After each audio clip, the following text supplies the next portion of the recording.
What's going on, Internet? It is your boy, Eric Banholtz, back again with another awesome episode from Beardbrand. And today, we're going to talk about how your style is defined by not only your beard, but also your body.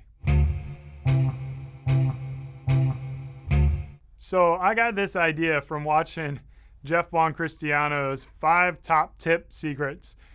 And if you haven't seen that video, I recommend you guys check it out. But one of his secrets with dealing with a struggling beard was actually, I don't know how he put it, but it was essentially maybe your beard's not the problem, your face is the problem. And kind of talking about like losing weight, taking care of your health and taking care of your body. And I wanted to talk about how your beard tells a story about you. Your hair tells a story about you. And of course, your body tells a story about you. Now, there's no right way and there's no wrong way. And we've always been a community of brothers and sisters, I guess, who embrace being the person who you want to be. So I'm not out here telling you guys to have this type of body type, have this type of beard, have this type of hair. But you've got to be aware that there are constructs in society that are going to put you into a box. And as a leader, if you want to break down those constructs, then you can do that. Like get that hatchet out and break them down. And really that's what Beardbrand's been trying to do with the beard. But with the body, I think there's a lot of players out there who are trying to change, the perceptions of people and body types. So for me personally, I've found that being thin or being skinny is wonderful. I've been doing a lot of research on there's like healthy living, which requires like a lot of exercise and taking care of your body, eating right. And then there's like longevity.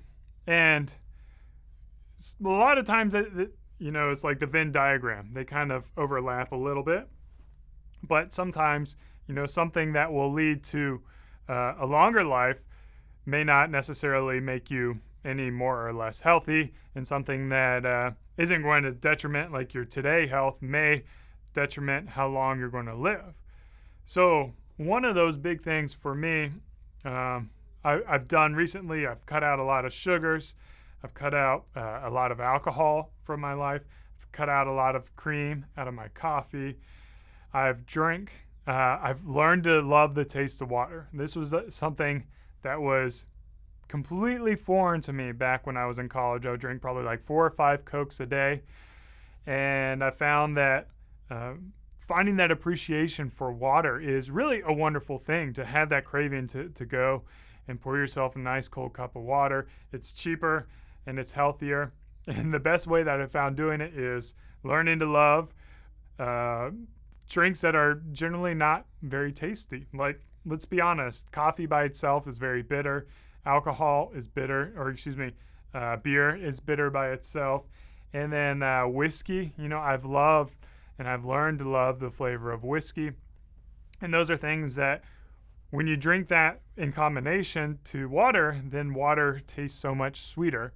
But when you drink water and you compare it to like a Coke, or you compare it to a juice or some kind of sugary beverage, then water just starts to taste nasty.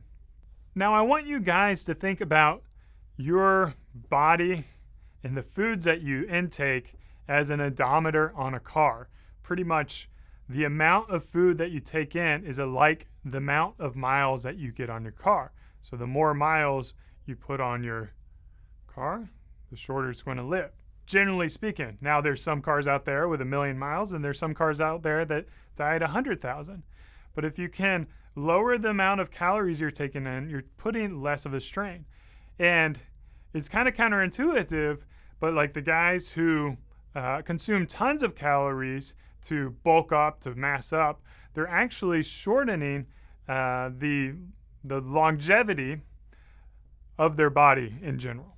Now, they're healthier, right? That lifting weights, that putting that strain on your body today makes you very healthy, very active, very physical fit, but it may be detrimental to your long-term health. So I always found that kind of interesting. And that's why I've had such a love affair with walking over the past couple years. It's low strain, it's great for your heart, it's great for your mind, it's a fantastic thing. And then I'm able to stay thin, stay trim, and not put those weight burdens on my body, which, lowers my longevity to life. I'm already at a disadvantage because I'm tall. My heart has to do more work to pump blood into my fingers and my toes. So you always got to balance things to get it in that right spot so that I can be more like more like a Volvo and less like a Ferrari. Now, of course, being a skinny guy, that's telling things about me. It's telling me that I don't lift weights, that I'm probably not like a wrestling guy. I'm probably not like in your face. Maybe I'm a little more laid back. I think that easygoing, more approachable. But I think that ties in nicely with like a big beard or a big mustache or a little bit more aggressive hairstyle, because you want to have a little bit of dichotomy in your style. If you go like to the extremes, where if you're like big and burly and have like a really gnarly beard and then you're all like roughed up style, then like you're really painting yourself into a picture. And you may not be like that rough and burly and that mean guy. You may be like as friendly as like a teddy bear, or you may totally fit that image and that's what you're going for as well.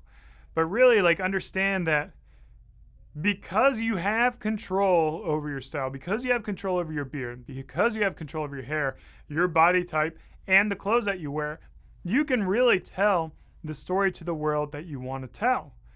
And you can put yourself in environments that you want to be in.